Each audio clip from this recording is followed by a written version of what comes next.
11:09 p.m. I'm almost home. Then came another message, colder than the Alabama night. I'm with someone named Eric. Just minutes later, Aniah Blanchard vanished from the world, as if she'd never existed.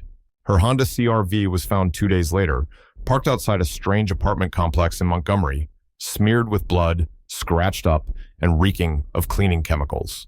But there was no sign of Aniah. No cries for help. No cameras. No witnesses. She was a college student, the daughter of a well-known UFC fighter. Healthy, careful, never one to get lost or run late. And yet, within just 12 minutes, every trace of her was gone. For weeks after, the only thing that remained was silence, and a family slowly dying in hope. In the suburbs of Homewood, Alabama, the second-floor apartment where Aniah Blanchard lived with her roommate looked just like any other college space. A worn-out fabric couch, a self-assembled IKEA bookshelf, and a corkboard cluttered with sticky notes. Some reminders to study, others with bits of inspiration. Don't forget to do laundry. Only 3 weeks until Thanksgiving break. Life doesn't wait. Live it fully. That last quote was scribbled in pink highlighter, Aniah's favorite color. The same color her nails were painted the last time her best friend saw her leave the apartment, backpack on her shoulder, jet black hair pulled into a high ponytail, wearing a Southern Union Community College hoodie with a child development logo on the back, her dream career. She loved kids, the kind of girl who'd kneel to tie a toddler's shoes on the sidewalk or volunteer to hold a stranger's baby at the grocery store if she saw a mom struggling. She once told her mom, "One day, I want to open a center for kids who don't have anyone. Teach them how to love themselves." At 19, Aniah was living independently, studying part-time, working at a cosmetics store to help cover rent. She wasn't the party type, preferred Netflix over clubs, FaceTime with her mom over group chats. To her friends, she was dependable, the kind who always kept her word, who double-checked every door before bed. Just to be safe, she'd say. Her mother, Angela Harris, a seasoned nurse, often said, "That girl has a strong intuition, like she can feel when something's off."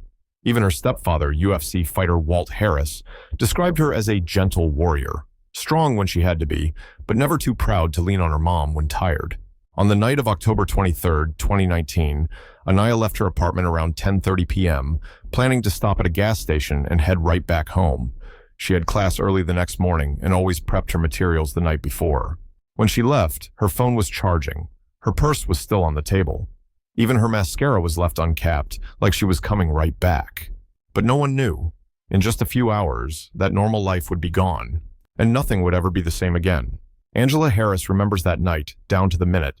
She was folding towels in the laundry room when her phone buzzed. A message from her daughter. "Hey Mom, just stopped at the gas station, almost home." Just a few words, same as always. But something didn't feel right. Not in the message itself, but in the silence that followed. 10 minutes passed. Then 20, 45, an hour. No sound of the front door opening. No familiar "I'm home." And when Angela called back, the voice on the other end was cold and metallic. "The number you are trying to reach is currently unavailable." Nearly 150 miles away, Walt Harris was prepping for an early morning training session. The 220-pound man who had knocked out UFC opponents in under 50 seconds felt a chill settle deep in his bones. "Aniah never goes silent, not with her mom, not with me," he later said. And he was right. Aniah was the kind of daughter who'd text, "I'll be 10 minutes late if traffic slowed her down." Not the kind who just disappeared. Angela didn't wait. She called the police, called the roommate, called every store, every hospital. A mother's instinct was screaming in her mind, "Something's happened to my baby." When investigators traced Aniah's phone through GPS, the last known location was a Chevron gas station in Auburn, 50 miles from her apartment. Surveillance footage showed her talking to a man, tall, dressed in black, wearing a hoodie. He wasn't invited. Wasn't a friend. Wasn't supposed to be there. Moments later, they walked out to the parking lot. He got into his car. Aniah got into hers. And then darkness swallowed everything. On the afternoon of October 25th, 2 days after Aniah disappeared, police located her silver Honda CR-V parked in the lot of an apartment complex in Montgomery, over 50 miles from where she last texted.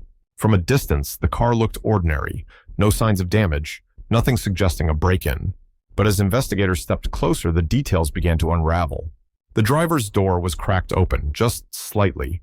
Inside, the seat had been pushed all the way back. The floor mat was stained with blood, enough that it couldn't have come from a minor injury. Wiping marks showed someone had tried to clean it up, but not well. The smell of cleaning solution still hung in the air, mixed with the cold, metallic scent of dried blood. At the back, on the trunk, a long scratch the size of a hand, as if something or someone had scraped across the paint.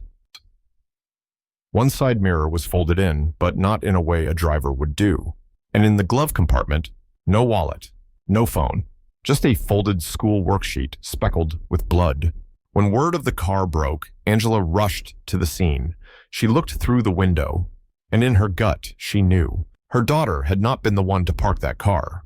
Walt Harris arrived soon after. The man who had dropped opponents with a single punch in the UFC stood frozen before that lifeless vehicle. No blood spilled, but it felt like the air had been cut from his lungs. He whispered something no one could quite make out. Maybe it was, "I'm sorry." Maybe it was, "Daddy's here." The apartment complex's security cameras weren't working. No witnesses reported seeing anyone exit the vehicle. No shouts, no struggle. It was as if the car had rolled in by itself.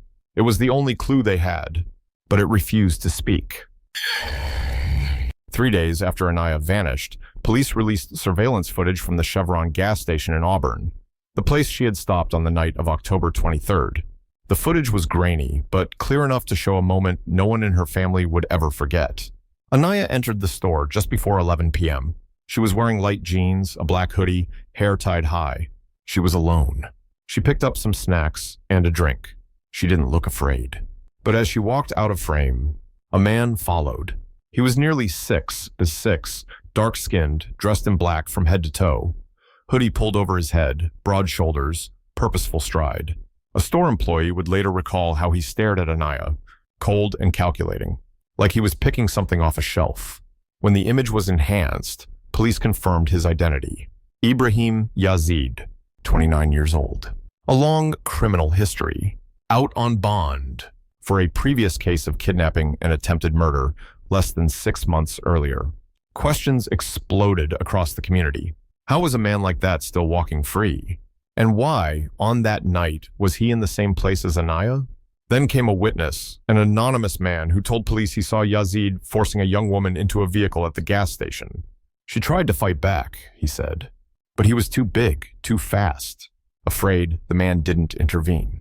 He only remembered the car's color and the way the man walked. A statewide manhunt began. Yazid's photo spread across the news, from Alabama to Florida, and just days later, he was found in Pensacola, hiding under a makeshift tent behind a parking lot. He didn't resist, didn't argue, didn't say a word. But in the trunk of his car, police found hair, a blood sample, and gloves. Back at Aniah's home, Angela sat quietly in her daughter's room, still clutching the school notebook she had left on the desk. On the cover, in Aniah's handwriting, were the words, "Every child deserves to feel safe." After his arrest, Ibrahim Yazid stayed silent. No confession, no denial, not a single explanation. He sat in the interrogation room, staring into the one-way mirror, and smirked, like everything was going exactly as planned. But then, a witness stepped out from the shadows. His identity remains protected. What we do know is he was with Yazid the night Aniah disappeared. He told investigators that when he saw Yazid again early the next morning, his hands were scratched up, his shirt had blood on it, and he was trying to burn something in a trash can behind the house. Yazid looked at him and said, "That girl, she pulled a gun first." The man asked, "And then?" Yazid paused, then answered coldly, "I handled it." The witness didn't push further. But days later, when news broke that Aniah's car had been found, he knew silence was no longer an option. Police searched the area around a rundown house Yazid was known to frequent, an abandoned home in Shorter, Alabama. Inside, they discovered bloodstains beneath the floorboards, a comforter balled up inside a trash bag, and caught in the fabric, a long, black strand of hair. DNA confirmed it belonged to Aniah. The pieces were coming together. But with every new clue, so did a growing sense of doubt from the people who loved her most. Walt Harris had always believed Aniah was kidnapped. He'd faced killers in the octagon, He knew the look in a man's eyes when he was lying, and when he saw the surveillance footage, saw Yazid's face. He was certain. This man didn't meet my daughter by chance. But police had a different theory. Maybe Aniah knew him. Maybe they'd connected online. Maybe there was a hidden link. That final text, "I'm with someone named Eric," only fueled the speculation. Walt wasn't having it. That's not her. She's careful. She doesn't trust easy. Angela, on the other hand, said nothing. She wasn't ready to make claims. But late one night, reading that final text over again, she whispered, "If she really knew him, why didn't she ever tell me?" Police scoured Aniah's phone. There were no messages with Yazid, no call logs, no social media ties, nothing. Too clean.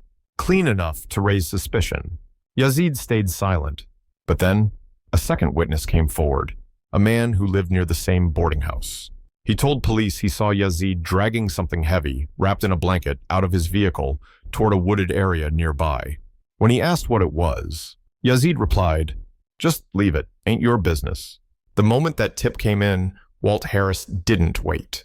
He went to that location himself, ignoring police orders, ignoring time.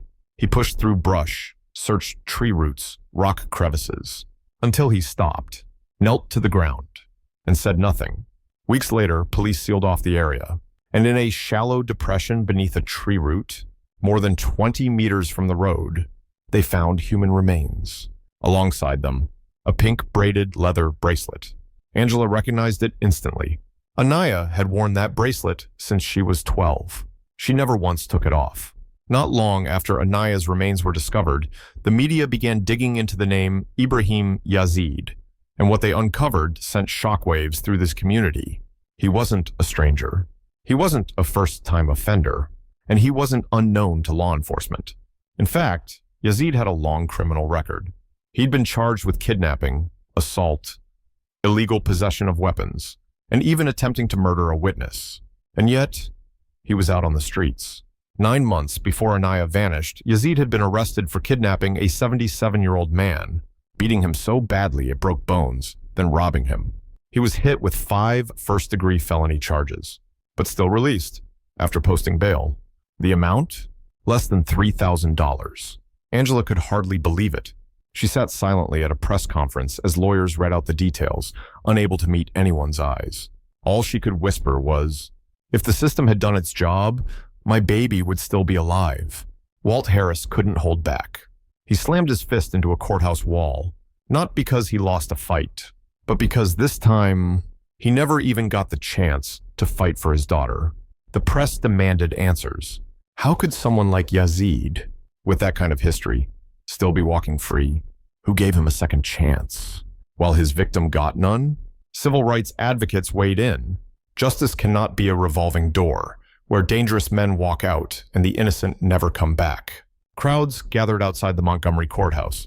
Some carried photos of Aniah. Some held signs, "Justice for Aniah." Some stood in silence. Some wept. But across the street, the justice system remained what it had always been. Slow, detached, almost indifferent. Yazid was formally charged with capital murder, the most serious charge under Alabama law. It could carry the death penalty. Still, he said nothing.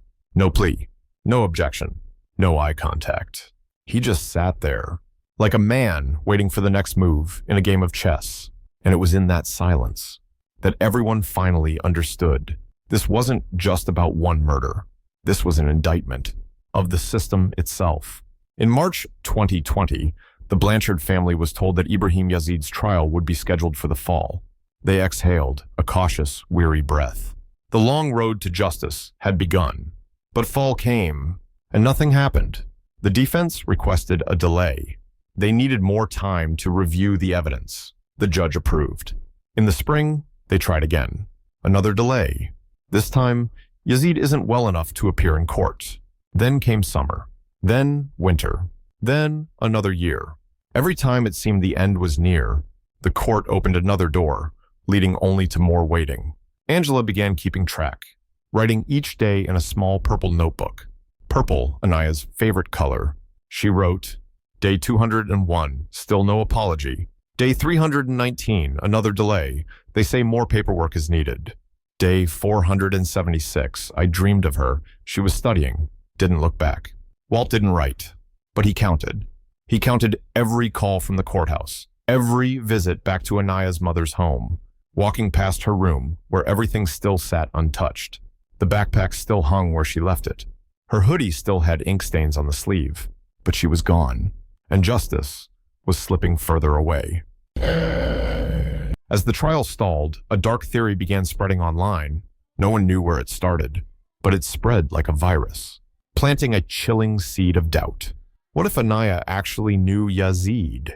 What if she got in his car willingly? What if this wasn't a kidnapping? Angela read those words. She closed her laptop. Didn't speak. Didn't cry. She just left the room, as if each sentence had crushed something inside her. Walt reacted differently. He got angry. He poured out his thoughts in a long post on Instagram, recounting all the little habits his daughter had. How she always texted when heading home.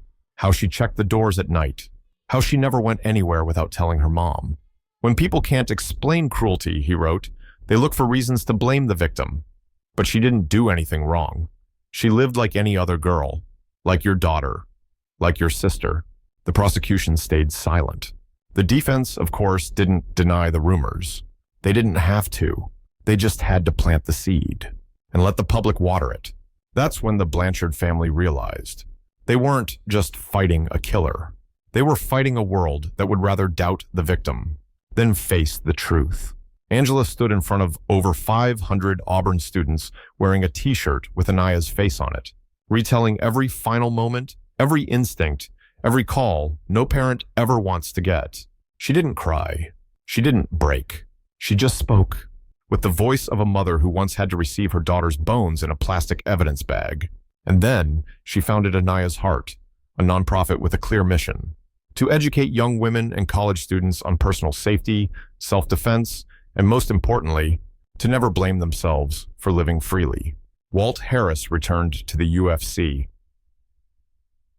But this time, not just to win.